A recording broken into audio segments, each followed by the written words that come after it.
నమస్తే welcome to hard popcorn debate. Jaganmohan Reddy ఈ మధ్య ఏం పట్టుకున్నా కూడా బూమరాంగే అవుతోంది. అకాల వర్షాల కారణంగా నష్టపోయినటువంటి కడప జిల్లా రైతులను పరామర్శించేందుకు ఈరోజు జగన్మోహన్ రెడ్డి గారు వెళ్లారు. అయితే అక్కడ కూడా ఆయనకు పరాభవం ఎదురైనటువంటి పరిస్థితి. రైతులను కూటమి ప్రభుత్వం మోసం చేస్తుందని, తన హయాంలో రైతులకు పూర్తి న్యాయం చేశామని చెప్పి కూడా అక్కడ జగన్మోహన్ రెడ్డి గారు చెప్పడం అయితే జరిగింది.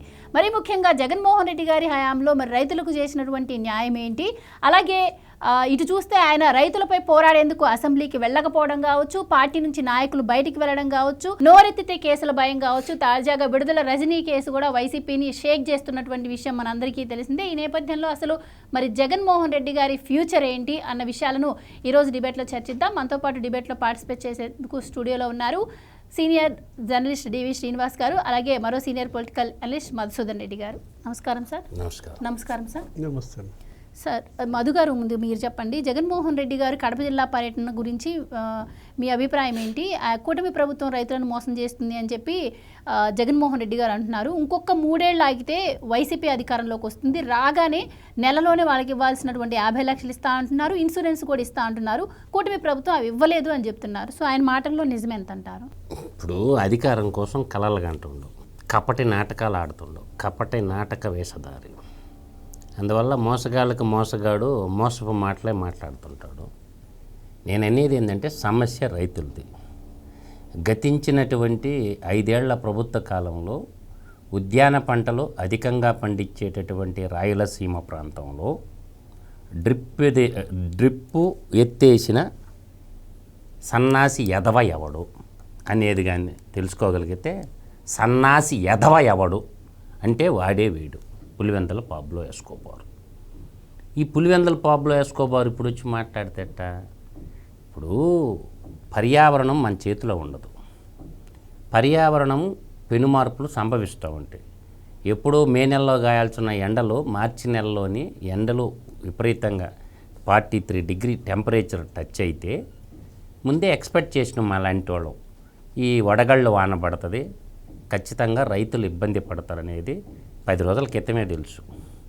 అందువల్ల ఏంటంటే ఎండలు ఈసారి ఏంటంటే వాతావరణ శాఖ కూడా హెచ్చరిక ఇచ్చింది, ఈసారి ఎండలు విపరీతంగా ఉంటాయి. ఎండలు ఎక్కువైనప్పుడు వర్షాలు అధికంగా పడి ఎండలు ఎక్కువగా కాసినప్పుడు ఏంటంటే జలాశయాల్లో ఉన్నటువంటి వాటరు ఎవాపరేట్ అయిపోద్ది. ఎవాపరేట్ అయిపోయి క్లౌడ్ రూపంలో తయారైపోద్ది. అప్పుడు ఆ ఎండలు గాలులు తోలినప్పుడు అవి బరస్ట్ అవుతాయి. బరస్ట్ అయ్యి పంట పొలాలు నాశనం చేస్తాయి. ఇది ప్రకృతి చేసినటువంటి విధ్వంసం. ఈ ప్రకృతి విధ్వంసానికి ప్రభుత్వాలు ఏం చేయాలంటే రైతుకి అండగా నిలబడాలి. దేహానికి ఊపిరితిత్తులు ఎలాంటివో, ఊపిరితిత్తులు లేకపోతే దేహం ఉండదు, మానవ శరీరాలే ఉండవు. అట్లాగే పంట పొలాలు అనేవి కూడా దేశానికి ఊపిరితిత్తులు లాంటివి. కాబట్టి మట్టి మనిషి ఒట్టి చేతులతో ఉంటాడు ఎప్పుడు కూడా. కాబట్టి ఆ మట్టి మనిషికి ఏం చేయాలంటే చేయూత అందించాలి. చేయూత అందించాలంటే గత ప్రభుత్వానికి ఇప్పుడు ప్రభుత్వానికి యుద్ధ ప్రాతిపదికన సీఎంఓ గారు, సిబిఎన్ గారు ఉద్యానవన శాఖ అధికారులను పిలిచి ఆల్రెడీ ఉదయాన్నే పెట్టాడు. దీని మీద రివ్యూ తీసుకున్నాడు. ఎక్కడెక్క ఏ పంట ఎంత నష్టపోయింది అంచనాలు వేయండి, అంచనాలు వేసి పెట్టండి, యుద్ధ ప్రాతిపదికన ఆ రైతులకి చెల్లిస్తాము అని చెప్పి ఉదయాన్నే రివ్యూ జరిగింది. గడిచిన 5 ఏళ్ల కాలంలో ఏ రోజన్నా రైతుల ముఖం చూసిండా? రైతులకి ఇన్పుట్ సబ్సిడీ ఇవన్నీ పెద్ద పెద్ద మాటలు మాట్లాడుతున్నాడు కదా. రైతుల్ని జగన్మోహన్ రెడ్డి దగా చేసినంతగా ఏ ముఖ్యమంత్రి దగా చేయాల. ఒక 7,500 రూపాయల సంవత్సరానికి ఇచ్చి, మళ్ళీ కూడా అంటున్నా 7,500 రూపాయల సంవత్సరానికి ఇచ్చి రైతులకి ఇచ్చేటటువంటి సంక్షేమ పథకాలన్నీ దూరం చేసినటువంటి దుర్మార్గుడు, దుర్జనుడు. అందువల్ల ఏంటంటే అంతకుముందు ఏంటంటే ఇత్తనాలు ఇచ్చేవాళ్ళు రైతులకి, ఇత్తనాలు లేకుండా చేశాడు. అంతకుముందు రైతులకి ఏం చేసేవాళ్ళు అంటే డ్రిప్ పరికరాలు ఇచ్చేవాళ్ళు, డ్రిప్ లేకుండా చేశాడు. అంతకుముందు రైతులకి వ్యవసాయ పనిముట్లు సబ్సిడీ మీద ఇచ్చేవాడు, అవి లేకుండా చేశాడు. తైవాన్ స్పేర్లు కానీ లోపల ఉన్నటువంటి చాలా ఇచ్చాడు. తర్వాత అంతకుముందు రైతులకు ఉద్యాన పంట రైతులకి న్యూట్రియన్స్ ఇచ్చేవాడు. మేము ఎన్నో తెచ్చుకున్నాం. అందువల్ల ఏంటంటే నేనైతే ఒట్టి మాటలు చెప్పటంలా, నేనే ఎన్నో తెచ్చుకున్నాం. గతంలో ప్రభుత్వాలు వ్యవసాయం చేసేవాడికి తెలుస్తుంది ఆ బాధ ఏంటందండి. గడిచిన 5 ఏళ్ల కాలంలో అలా 7,500 తప్ప ఇంకా రెండోది ఒక్కట్లేదు, రైతు భరోసా పేరుటన దగా భరోసా స్టార్ట్ చేశాడు, మిగతా అన్నీ ఎత్తేసాడు అనమాట. అందువల్ల ఏంటంటే శవం ఏడ దొరకద్దా అని ఎదురు చూసిండు మొన్నటిదాకా. ఇప్పుడు శవాలు దొరకటంలా, ఇప్పుడు పొలాలు దొరికినాయి. ఆ ప్లేస్లో ప్రకృతి ఆ పొలాల కాడికి పోయి ఎప్పుడన్నా 1 ఎకరా వ్యవసాయం చేసిండు జగన్మోహన్ రెడ్డి. 1 ఎకరా నాకు చెప్పమను. అంటే వ్యవసాయం గురించి తెలియనోడు వ్యవసాయం గురించి మాట్లాడితే వ్యవసాయాన్ని అడ్డం పెట్టుకొని రాజకీయం చేయకూడదు. అందువల్ల వ్యవసాయదారుడి యొక్క కష్టాలు నష్టాలు ఎవరికి తెలుస్తాయి అంటే వ్యవసాయ కుటుంబాల నుంచి వ్యవసాయం చేసినోడికి, కాడెద్దులు గట్టి మేడి పట్టినోడికే తెలుస్తాయి. అందువల్ల ఏంటంటే ఇది ప్రకృతి చేసినటువంటి ఒక పుట్టపర్తి నియోజకవర్గం రాయలసీమలో కొంత ప్రాంతంలో జరిగిన మాట వాస్తవం. ప్రభుత్వం యుద్ధ ప్రాతికి కలుగుతుంది, 10 రోజుల్లో అర్థమైపోద్ది. ఎందుకు ప్రభుత్వం ఆల్రెడీ ఎట్టా సాయం చేస్తుంది, నా ధర్నా వల్ల ఇచ్చిండు చంద్రబాబు నాయుడు అని చెప్పుకోవటానికి తప్ప అదేదో అసెంబ్లీకి పోయి మాట్లాడరాదా, 4 మాటలేదా? అందువల్ల ఏంటంటే జగన్మోహన్ రెడ్డి కాలంలో వ్యవసాయదారులందరూ విపరీతంగా నష్టపోయారు. ప్రతి రైతు, ఆయనకు ఓటేసిన ప్రతి రైతు కూడా ఈ దరిద్రుడు ఎక్కిన కానించి వ్యవసాయం నష్టంలో పోయిందని అన్నోళ్ళు. కానీ ఒక్క రైతు పేరు నాకు చెప్పండి, నేను 10 రూపాయలు సంపాదించుకున్నానని ఒక్క రైతు పేరు. గడిచిన 5 ఏళ్లలో వాడికి ఓట్లు వేసిన వాడి గ్రామ పంచాయతీలో ఏ ఊర్లో కన్నా పోయి నిలబడదాం. గడిచిన 5 ఏళ్ల కాలంలో ఒక్క రైతన్న ఒక 50,000 మిగిలిని నాకు వ్యవసాయంలోని చెప్పే దమ్మున్నోడు కూడా భయ ముందుకు రమ్మని చెప్పు, వాడి గ్రామ పంచాయతీల్లోకి వెళ్దాం. ఎందుకంటే ఒక రైతు బిడ్డగా నాకు బాగా తెలుసు. ఎందుకంటే ప్రతి ఒక్కరు తిట్టుకోవటమే.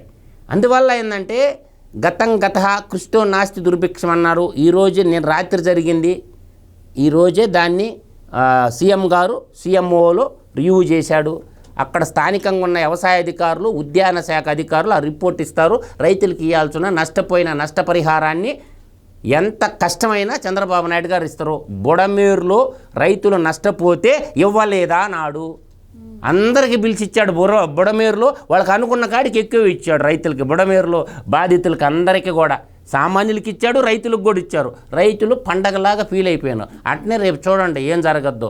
ఇన్ని లక్షల కోట్ల బడ్జెట్లో ఆడెంత వద్దమ్మా, కొద్దిగా వద్దు రైతులకి, అది బాబు గారు ఇచ్చేస్తాడు. దాంట్లో ఎటువంటి గతంలో ఈయన ఇన్పుట్ సబ్సిడీ డబ్బులు కట్టకుండా, క్రాప్ ఇన్సూరెన్స్ డబ్బులు కట్టకుండా నాటకాలు చేస్తే చంద్రబాబు నాయుడు ప్రతిపక్ష నాయకుడిగా ఎదుర్కొంటే కట్టిండు. అప్పుడు దాకా కట్ల నాటకాలు చేసిండు, జగన్ నాటకాలు. ఇప్పుడు ఆల్రెడీ ఇన్సూరెన్స్ కట్టుంది కాబట్టి ఖచ్చితంగా ఇన్సూరెన్స్ కూడా, సెంట్రల్ ఇన్సూరెన్స్ కూడా వచ్చేస్తుంది. మనకి ఇబ్బంది ఏం లేదు. గవర్నమెంట్ ఇన్సూరెన్స్ కట్టుంది కాబట్టి ఆ ఇన్సూరెన్స్ డబ్బులు వస్తాయి. అందువల్ల ఏంటంటే ప్రకృతి విపత్తులకు పోయినప్పుడు గవర్నమెంట్ ఇన్సూరెన్స్ కట్టుంది, క్రాప్ ఇన్సూరెన్స్ ప్రభుత్వం కట్టుంది. కాబట్టి కేంద్ర ప్రభుత్వం నుంచి రాష్ట్ర ప్రభుత్వం 2 షేర్లు కలిసి ఇస్తారు రైతుల డబ్బులు. అన్నదాతలు ఎవరికి కూడా, అందరికీ అన్నం పెట్టే అన్నదాతలకు ఎవరు అన్యాయం చేయాలని కోరుకోరు. కాబట్టి అన్నదాతలను అడ్డం పెట్టుకొని రాజకీయం చేయాలనుకునేవాడు నాశనం అయిపోతాడు. అంతకుమించి ఏం లేదు. అన్నదాతలు భరోసాగా ఉండండి, ఖచ్చితంగా మీకు పంట నష్టపరిహారం అందబోతుంది. Right sir. ఇప్పుడు కూటమి ప్రభుత్వం రైతులకు అన్యాయం చేస్తుంది అంటున్నారు జగన్మోహన్ రెడ్డి. వాళ్ళకి రావాల్సిన ఇన్సూరెన్స్ కావచ్చు, పంటల బీమా కూడా రావట్లేదు అంటున్నారు. సో ఆయన హయాంలో ఇలాంటి విపత్తులు సంభవించినప్పుడు ఆయన కనీసం బైవాక్ వెళ్ళి వాళ్ళని పరామర్శించిన సందర్భాలు ఏమైనా ఉన్నాయి? 1-2 సార్లు ఆయన హెలికాప్టర్లో కూడా తిరిగి పరామర్శించినటువంటి పరిస్థితి మనం చూసాము. అండ్ ముఖ్యంగా కూటమి ప్రభుత్వం వచ్చిన తర్వాతే రైతులకు ఇవ్వాల్సిన పెండింగ్ బకాయిలు కూడా చెల్లించినటువంటి పరిస్థితి. సో జగన్మోహన్ రెడ్డి గారు చేస్తున్నటువంటి ఈ మాటలు ప్రజలు ఎంతవరకు నమ్మే అవకాశం ఉంటుందంటారు? ఈరోజు ఆయన వ్యాఖ్యలపై మీ అభిప్రాయం ఏంటి? గ్రీన్ మ్యాట్ వేసారా, రెడ్ మ్యాట్ పరిచారా, రెడ్ కార్పెట్, గ్రీన్ మ్యాట్ వేసి అంటే మనుషులు ఎక్కువ వచ్చి చూపించుకోవాలి. గతంలో ఏంటంటే జగన్మోహన్ రెడ్డి మీరు అన్నట్టుగా ఏది వరదల్లో పంట కొట్టుకుపోతే, లేకపోతే మొత్తం రైతులు మునిగిపోతే అటు గోదావరి జిల్లాలు కానీ యువతల ఈ రాయలసీమ జిల్లాల్లో కానీ ఎక్కడ ఆయన పరిశీలించిన దాఖలాలు లేవు. ఏరియల్ సర్వేలకే పరిమితం అయ్యాడు. ఈ ట్రైన్ యాక్సిడెంట్ అయితే పైన పోయింది సార్, గాలిలో పోయి చూసి వచ్చిండు విజయనగరం. ఆంధ్రప్రదేశ్ ముఖ్యమంత్రి భూమి మీద నడవడు గాలిలో తప్ప అన్న చెడ్డ పేరు తెచ్చుకున్నటువంటి జగన్మోహన్ రెడ్డి మొత్తానికి నేల మీదకి వచ్చాడా, పొలాల్లోకి దిగాడా? అంటే మార్పు మొదలైందా? ఇప్పుడు ఇవాళ జగన్మోహన్ రెడ్డి పులివెందుల్లో ఆ అరటి రైతుల్ని పరామర్శించడానికి వెళ్ళడం, అక్కడ వాళ్ళతో మాట్లాడుతూ ఏమన్నాడు, ఇన్పుట్ సబ్సిడీ పెంచమని అడగండి, ఇన్పుట్ సబ్సిడీ పెంచండి అని అధికారులను పిలిచాడంట. ఆల్రెడీ పెంచామండి అని చెప్పారంట. ఏది అంటే ఒకసారిగా ఆయన నోరు ఎల్లబెట్టిన పరిస్థితి.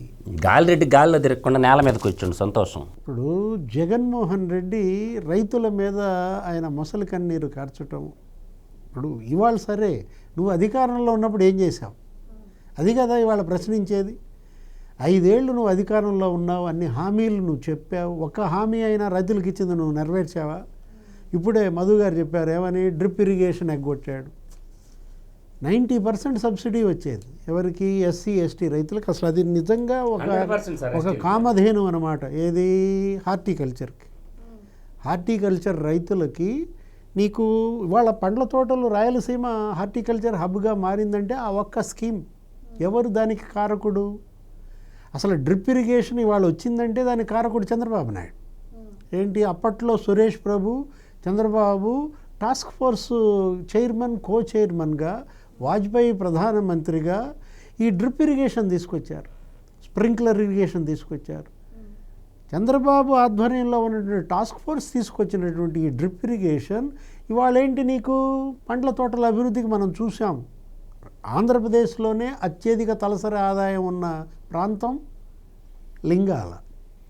ఏది, ఈ రాయలసీమలో కడప జిల్లాలో లింగాల్లో అత్యధిక తలసరి ఆదాయం. అంటే హార్టికల్చర్ హబ్గా మారటం ఇవాళ దురదృష్టం. ఏది, అకాల వర్షాలు మనం చూసాం. ఏది, అరటి మొత్తం నేల కూలడం. ఆ ప్రభుత్వాన్ని ఆదుకోవాల్సిన బాధ్యత ఉంది. వాళ్ళ సమీక్ష కూడా జరిపారు ఎవరు, ముఖ్యమంత్రి చంద్రబాబు నిన్నే సమీక్షించటం. గతంలో చూసామా జగన్మోహన్ రెడ్డి ముఖ్యమంత్రిగా సమీక్షలు. ఇప్పుడు 110 కోట్ల నష్టం జరిగింది ఒక అరటికే. అక్కడే లింగాల మండలంలోనే నీకు 1700 ఎకరాల్లో మరి దెబ్బతిన్న పరిస్థితి అన్నమాట. అనంతపురం 4 జిల్లాల్లో జరిగింది ఈ నష్టం. ప్రభుత్వం ఇన్పుట్ సబ్సిడీ ఇస్తుంది, మళ్ళా వాళ్ళని అన్ని విధాలా ఆదుకుంటుంది. జగన్మోహన్ రెడ్డి బ్లేమ్ చేస్తున్నాడు కూటమి ప్రభుత్వాన్ని.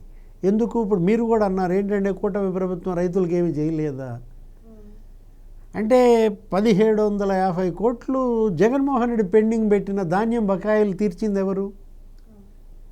నిన్నే మనం చూసాం కదా, పయ్యావుల కేసు, నాదెండ్ల మనోహర్ వాళ్ళే ధ్వజమెత్తారు కదా.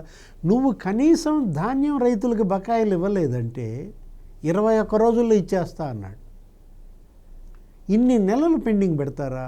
వాళ్ళ సొమ్మది. ఎవరు, వాళ్ళు రెక్కల కష్టం. వాళ్ళు పండించినటువంటి పంటలకి మీకు అమ్మితే ప్రభుత్వం వాళ్ళకి వెంటనే వేయాలి. ఇప్పుడు పడుతున్నాయి 48 గంటల్లోనే అమ్మిన పంటకి వాళ్ళు పడుతున్నటువంటి పరిస్థితి. అంటే రైతుల నడ్డి విరిచింది ఎవరు? జగన్మోహన్ రెడ్డి కాదా?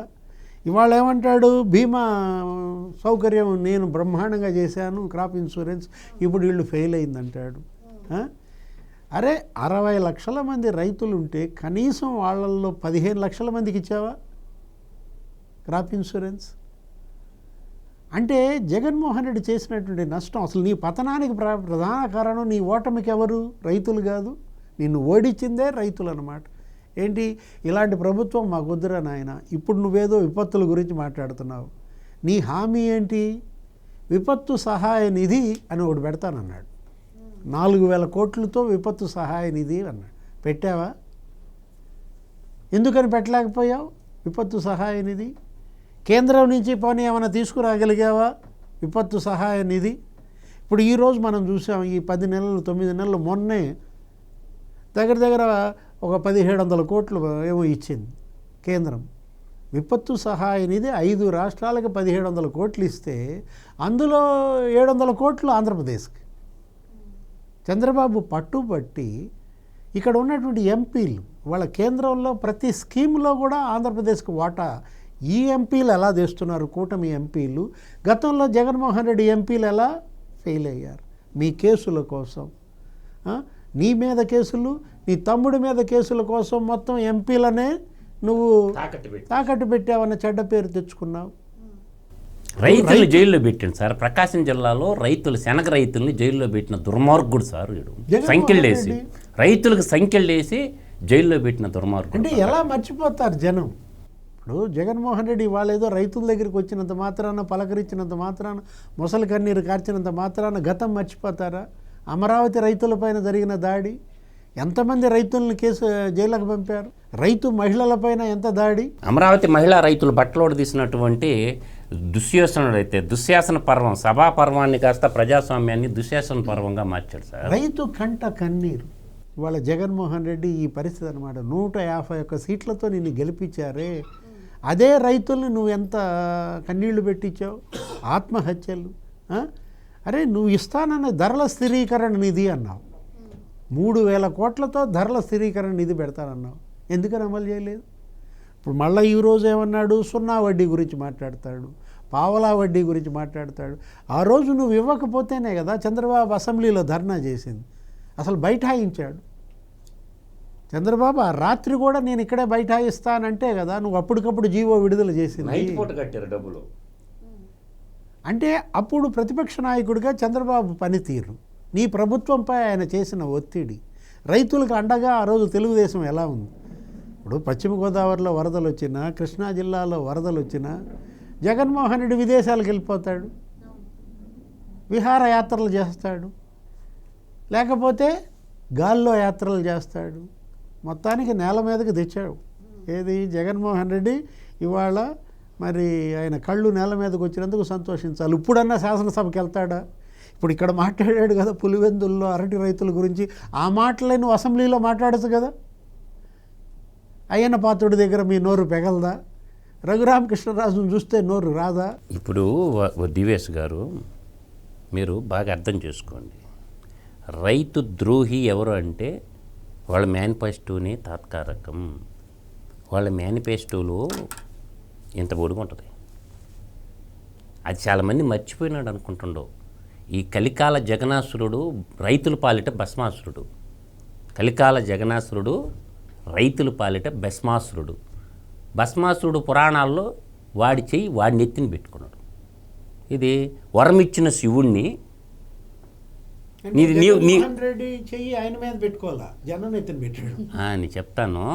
ఇప్పుడు ఏం జరిగిందంటే వరమిచ్చిన శివుణ్ణి టెస్ట్ చేసిండంట, నేను ఎత్తినే పెడతాను, నేను నువ్వు నాకు వరం ఇచ్చినావు, నేను చేయి పెడితే కాలిపోవాలని, అది పనిచేస్తుందో లేదో అని చెప్పి శివుడిని ఎత్తినే పెట్టబడి శివుడు పరిగెత్తాడంట. శివుడు పరిగెత్తుతూ ఉంటే అవనేం జరిగిందంటే శివుడు పరిగెత్తుతూ ఉంటే వరి ప్రమాదాన్ని కొని తెచ్చుకున్నాడు అని చెప్పి విష్ణుమూర్తి మోహిని అవతారం ఎత్తి వాడిని ఎత్తి మీద వాడు చేయి పెట్టుకునేటట్టు చేసిండంట. ఈ కలికాల జగనాసురుడు ఏం చేసిండో జనం నెత్తి మీద చేయి పెడితే ఒరే భస్మాసుర జగనాసుర నేను భస్మాసుర ఎలా చేయాలో మాకు కూడా తెలుసని తండాలుగా పోయి ఇది ప్రజాస్వామ్యంరా, ఏకస్వామ్యం కాదు, నియంతృత్వం కాదు, రాజ్యం అంటే ఫ్యూడలిజం కాదు, నీ అహం దింపతమని బే ఆఫ్ బంగాళాఖాతంలో కట్టగట్టేశారు. ఓట్ల రూపంలో కట్టగట్టి ఈవీఎంలు వేస్తే ఈవీఎంలు ఎత్తుకొని పోయి ఈయన బంగాళాఖాతంలో పెట్టేసింది, బే ఆఫ్ బెంగాల్లో ముంచేసినాయి. అప్పటి నుంచి 11 రెడ్డిగా మిగిలిపోయిండు, గాలిరెడ్డిగా మిగిలిపోయిండు. గాలి మోటార్లో తిరిగిండు కదా గాలిరెడ్డి.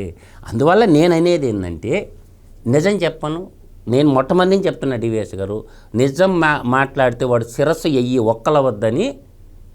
వాడు శాతబొడుల స్వామి ఒకడు ఉన్నాడు విశాఖపట్నంలో, సన్యాసి స్వామి.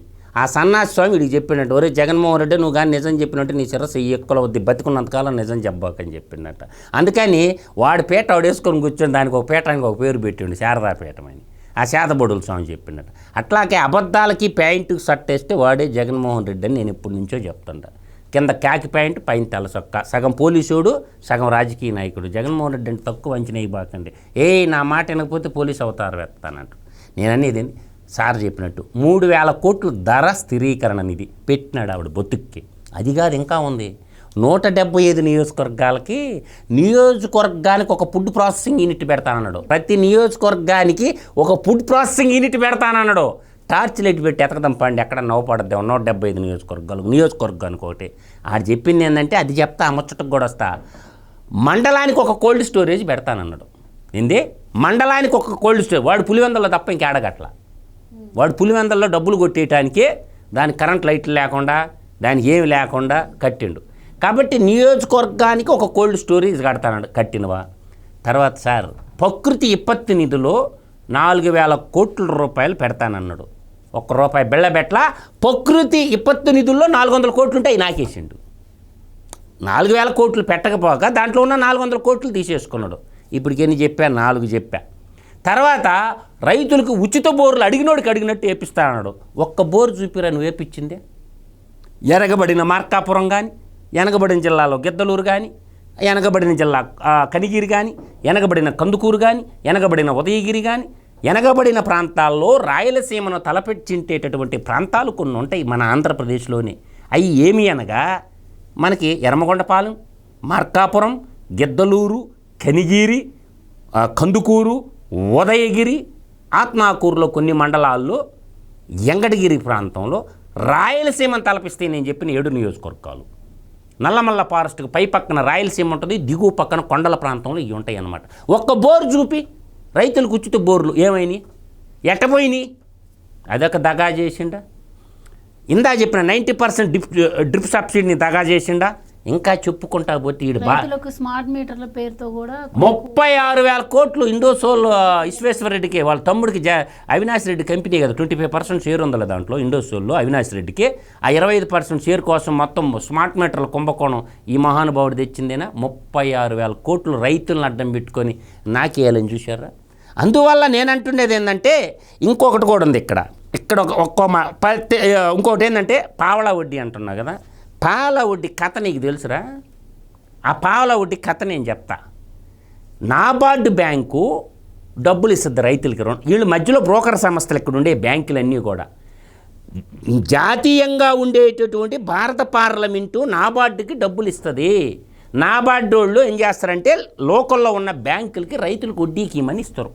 ఇప్పుడు 3 లక్షల దాకా పావలా వడ్డీ వర్తిస్తుంది డివేష్ గారు, 3 లక్షల దాకా. ఇప్పుడు ఏంది పావలా వడ్డీ అంటే ఏంది? 3 + 3 + 3 + 3 that is equal 12%.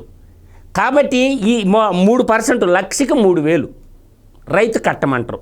4% central government subsidy ఇస్తారు. పావలా అంటే అది రూపాయి 4 పావలాలు చేస్తే 4 పావలాలు ఎంత? రూపాయి. దాన్ని ఏంటంటే పర్సంటేజ్ ప్రకారం కంపేర్ చేసుకుంటే 4 3 ఎంత? 12 రూపాయి ఇంట్రెస్ట్ని పావలా వడ్డీ అనేది అది. దాంట్లో మన సమయానికి 11 నెలల లోపు కానీ రైతులు తెచ్చుకున్న క్రాప్ లోన్లు కట్టుకుంటే ఆ పావలా వడ్డీ వర్తిస్తుంది, ఎవరికైనా వర్తిస్తుంది. ఇప్పుడు దాన్ని ఏం చేస్తున్నా, మొదట్లో ₹1,00,000 ఉన్నది, మొన్నటిదాకా 2 లక్షలు ఉన్నది. ఇప్పుడు కేంద్ర ప్రభుత్వం 3 లక్షలు చేసింది. దాన్ని 5 లక్షల దాకా కొన్ని పంటలకు తీసుకుపోయింది. కొన్ని పంటలకు 5 లక్షలు కూడా ఇస్తారు పావలా వడ్డీ. పావలా వడ్డీ కథ అది. 11 నెలలలోపు మనం కానీ డబ్బులు కడితే మనకు పావలా వడ్డీ ఆటోమేటిక్గా వచ్చి పడిపోద్ది రైతుల అకౌంట్లో. అసలు పావలా వడ్డీ లెక్క కథ కమిషన్ ఆయనకేం తెలుసా? తెలియదు. ఎప్పుడన్నా లోన్లు తెచ్చి క్రాప్ లోన్ తెచ్చి మనకు లోన్లు ఎగ్గొట్టడం తెలుసు కానీ కట్టడం ఏడ తెలుసా? అందువల్ల ఏంటంటే ఈ పావలా వడ్డీ అనేది సకాలంలో కట్టిన ప్రతి రైతుకి క్రమం తప్పకుండా వస్తుంది. క్రాప్ ఇన్సూరెన్స్ అనేది మోస్ట్ ఇంపార్టెంట్. అది కట్టిండా లేదా అనేది జగన్మోహన్ రెడ్డి కాలంలో కట్ల ప్రతిపక్ష నాయకుడు పట్టుబడితే కట్టారు. ఇంకా ఇంకోటి ఉంది డివేష్ గారు, గడిచిన 5 ఏళ్లలో చట్టబద్ధంగా వెనకబడిన జిల్లాల అభివృద్ధి నిధులు అనేవి ఉంటాయి. కొన్ని మనకి 7 జిల్లాలు వెనకబడిన జిల్లాలు ఉన్నాయి. వాటిల్లో 50 కోట్లు జిల్లాకి రావాలా అంటే రాయలసీమ 4 జిల్లాలు, ఉత్తరాంధ్ర 3 జిల్లాలు కలిసి 7 జిల్లాలు 350 కోట్లు సంవత్సరానికి మనకు రావాల్సి ఉంటే పండు అటు 5 సంవత్సరాలకు కలిపి 5 3 15 5 5 25 1750 కోట్ల రూపాయలు ఎప్పుడు ఎలా వచ్చినాయో చెప్పగలవా జగన్మోహన్ రెడ్డి? ఇది నేను అడిగే వ్యాలిడ్ పాయింట్. వెనకబడిన జిల్లాలకు ఇచ్చేటటువంటి నిధులు 50 కోట్ల రూపాయలు ఏవైతే ఉండేవో పునర్విభజన చట్టం ప్రకారం గుర్తించిన 7 జిల్లాలకి 1750 కోట్ల రూపాయలు ప్రత్యేక ప్యాకేజీ ఎప్పుడు తెచ్చి ఎక్కడ ఎంత ఖర్చు పెట్టినో చెప్పగలవా? అంటే కళ్ళు మూసుకొని పిల్లి పాలు తాగుతుందంట నా నవ్వుడు చూడలేదని. ఈడు చిన్నిలు ఈడు కథలో పోయి ఆడ బొనుకుంటుండో అది ఎల్లంక కొంపలో తాడేపల్లి ప్యాలెస్లో. నెక్స్ట్ ఏంటంటే లండన్ పోవాలని చూస్తుండవు, కుదరటంలే. రైట్ సార్, ఇప్పుడు అంటే ఆయన అసెంబ్లీకి వెళ్ళి ప్రజల గురించి ప్రస్తావించకపోవడం కావచ్చు, పార్టీలో ఉన్న నాయకులు బయటికి వెళ్ళడం, అలాగే ఉన్న వాళ్ళపైన కూడా కేసులు, వీటన్నింటి నేపథ్యంలో ఈ వస్తున్న వ్యతిరేకతను తట్టుకునేందుకే ఇప్పుడు ఆయన అన్ఎక్స్పెక్టెడ్గా రైతుల పరామర్శ పేరుతో ప్రజల్లోకి వచ్చాడు అని కూడా వార్తలు వినిపిస్తూ ఉన్నాయి. సో అది కూడా జరుగుండే అవకాశం ఉంటుందంట. అండ్ ఇంకొకటి, ఇప్పుడు ఈ బాధితులు ఎవరైతే ఉన్నారో రైతులకు మాది ప్రతిపక్షంలో ఉన్నా కూడా మేము ఎంతో కొంత సహాయం చేసి ఆదుకుంటామని చెప్పి ఆయన చెప్పడం జరిగింది. అండ్ గతంలో బుడమేరు పొంగినప్పుడు ఆ టైంలో కూడా మనం చూసాం, ₹1,00,00,000 పరిహారం ఇస్తున్నామని చెప్పి ఆ ₹1,00,00,000 కూడా ఇవ్వకుండా ఆయన తప్పించుకున్నటువంటి పరిస్థితి. సో ఎలా చూడొచ్చు అంటారు, ఎంతవరకు నమ్మొచ్చు అంటారు రైతులు జగన్మోహన్ రెడ్డి గారి మాటలను? ఇప్పుడు ఎక్కడున్నాడు? ఉన్నాడా? వెళ్ళిపోయాడు బెంగళూరు. అంటే అసలు ఆయన వచ్చింది అరటి రైతుల పరామర్శకు కాదు, అక్కడ ఎవరో చచ్చిపోయారు. ఒక నాయకుడు ఎవరో చచ్చిపోతే పారిశ్రామికవేత్త ఆయన పరామర్శించడానికి వచ్చాడు. ఇక ఎటు వచ్చాడు కాబట్టి వాళ్ళంతా అన్నారు, ఏమంటే అరటి అంత దెబ్బతింది, మీరు కనీసం పరామర్శించకపోతే బాగోదు, మిమ్మల్ని గెలిపించారు పులివెందుల రైతులు. అంటే ఇవాళ అసలు పులివెందుల్లో ఆయన పర్యటన పైన అనేక రకాల ప్రచారం. ఏంటి గమ్మత్తుగా ఎందుకు ఆయన రైతుల్లోకి వెళ్ళాడు? అసలు పులివెందులకు బై ఎలక్షన్ వస్తుందా? ఒకవైపు ఏమో ఉప ఎన్నికలు రాబోతున్నాయి అంటున్నారు, ఏది వీళ్ళెటు వెళ్ళటం లేదు. మొన్నేదో అసలు మా ఎన్నిక వస్తుందేమనే భయంతో 7 సంతకాలు చేశారు.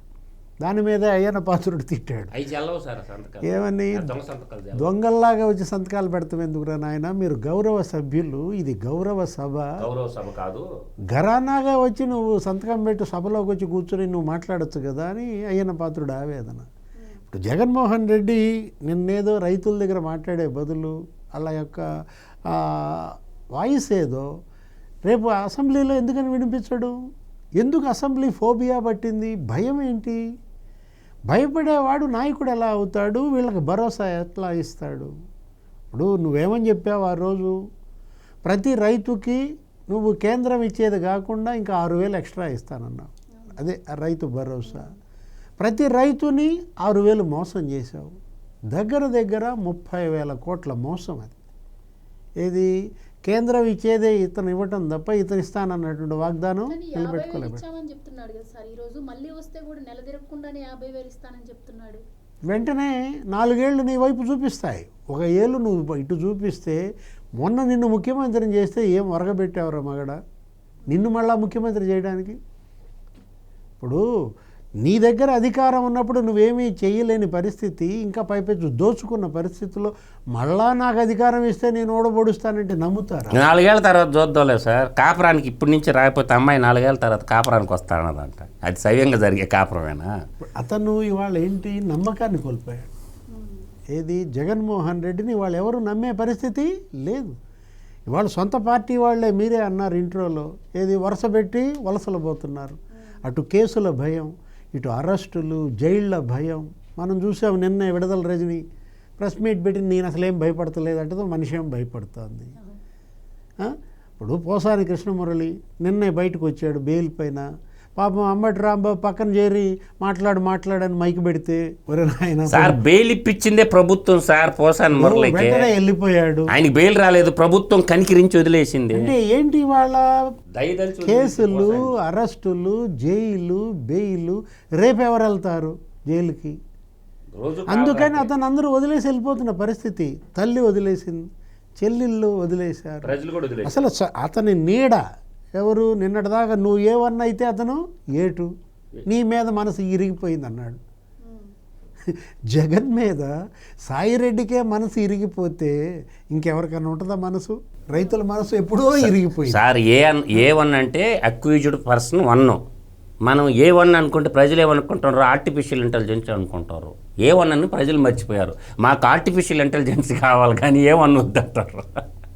బాగా అర్థం చేసుకోండి. రెడ్డి ఏంటి, అతను తనకు అధికారం ఉన్నప్పుడు ఏమీ చేయకుండా మొత్తం దోచేసుకుని ప్యాలెస్కే పరిమితమై ఇప్పుడు ప్రతిపక్షంలో ఉన్నావు కదా, ఇప్పుడు కూడా ప్రజల్లో లేకపోతే ప్రజలు ఇప్పుడు ప్రతిపక్షంలో ఉన్నప్పుడు రాజశేఖర రెడ్డి ఎలా పనిచేశాడు, ప్రతిపక్షంలో ఉన్నప్పుడు చంద్రబాబు ఎలా పనిచేశాడు, నువ్వెలా పనిచేస్తున్నావు? ప్రజల్లో చర్చ. పారిపోయే పక్షంగా ఇవాళ వైఎస్ఆర్ కాంగ్రెస్ పార్టీ. ఏది ఎలా అసలు ఈ పారిపోవటం ఏంటి? అంత దూరమని పారిపోతారు, ఎక్కడికైనా పారిపోతారు. నువ్వు చట్టం చేతులు చాలా పొడవైనవి, నువ్వు ఎంత దూరం పోయినా ఆ చేతులు సాగుతాయి, లాక్కొచ్చి జైల్లో పెడతారు. రెడ్ కార్నర్ నోటీసులు ఇష్యూ చేసి మొన్నటిదాకా అధికార మదంతో కొట్టుకున్నాడు సార్. ఇప్పుడు ఏంటంటే ఆ ధన మదంతో కొట్టుకుంటుండు. ఆ ధన మదంతో ఎందుకు కొట్టుకుంటుండు? ఆ ఈడీ సిబిఐ తొందరగా కన్విక్ట్ చేసేస్తే ఆ ధన మదం కూడా పోద్ది. అప్పుడు వస్తాడు వైరాగ్యంలోకి. వాడు ఇప్పుడు కొట్టుకుంటుండేదల్లా ధన మదంతో. ఇప్పుడు ఈడీ సిబిఐ అటాచ్ చేసిన సంస్థనే అడ్డం పెట్టుకొని సాక్షి పేపర్లో 371 కోట్లు ప్లస్ 203 కోట్లు. ఒరే నువ్వు కాదురా 574 కోట్లు కొట్టేసింది ప్రజాధనం, దరిద్రుడా అని. దీన్నే ధనమదం అధికార మదం అంటాడు. అధికార మదాన్ని అడ్డం పెట్టుకొని ధనమదం ఎక్కి ఆ ధనమదంతో కొట్టుకుంటుంది నువ్వు కదా. నీ పేపర్ని అడ్డం పెట్టుకొని ఒక ముఖ్యమంత్రిగా నువ్వు ఉంటూ నీ సొంత సంస్థకి 371 కోట్లు యాడుల రూపాయలు నువ్వు తీసుకున్న కర్కోటకుడు నీచోదుడు కదరా నువ్వు కదా. మళ్ళీ వాలంటీర్లను అడ్డం పెట్టుకొని సచివాలయ సిబ్బందిని అడ్డం పెట్టుకొని ఒక 203 కోట్లు వెరసి 2 కలిపి 574 కోట్లు దోచినటువంటి ముఖ్యమంత్రి ఎవడన్నా ఉండడా? ఒక్క ఎదవన్నా ఉండడా నాకు చెప్పమానండి. 574 కోట్లు ఇవ్వమండి. నువ్వు నీ పేపర్కి, నీ సాక్షికి, నీ సాక్షి టీవీకి, పత్రికకి తీసుకునేటువంటి 574 కోట్లు రైతులకి ఇవ్వచ్చు కదా. ఇచ్చేయమనండి. ఇప్పుడు అంత దానం ఉంటే దానగుణం అంటే వాడు దానవుడు, వాడికి దానం చేసే గుణవాడు ఉంటాడు. లేడు ఇప్పుడు అసలు ఇవ్వడు. ఇప్పుడు ప్రభుత్వంలో ఉన్నప్పుడు ప్రభుత్వం నుంచి నీ కంపెనీకి ఇచ్చుకున్న డబ్బులు నువ్వు ఆ రోజు రైతులకి ఎందుకు ఇవ్వలేదు? ఇప్పుడు 0 వడ్డీ అన్నావు, లేదా పావలా వడ్డీ అంటున్నావు, ఇప్పుడు ఏదో రకరకాల మాటలు మాట్లాడుతున్నావు. నువ్వు ₹1,00,000 కన్నా పైన ఉన్నటువంటి వాటికి పావలా వడ్డీ రద్దు చేసింది నువ్వు. ఇప్పుడు 3 లక్షలు తీసుకుంటే నువ్వు పావలా వడ్డీ ఇవ్వాల. ₹1,00,000 పైన ఉన్నటువంటి వడ్డీకి నువ్వు ఎత్తి పారేసావు. పోనీ 1,00,000 కన్నా అమలు చేసావా? ఏమన్నావు? ముందు వడ్డీ గడితే అప్పుడు ఇస్తానంటావా? రైతు ముందు వడ్డీ గడితే అప్పుడు ఇతను 0 వడ్డీ రిలీజ్ చేస్తానని మెలిక పెట్టావు. అంటే అడుగడుగున నువ్వు ఇచ్చినటువంటి హామీలను ఎలా నువ్వే అడుగడుగున దగా నిలువెల్లా దగా సార్ ఎలా నువ్వే పాతి పెట్టావో ఇవాళ నిన్ను పాతి పెట్టారు.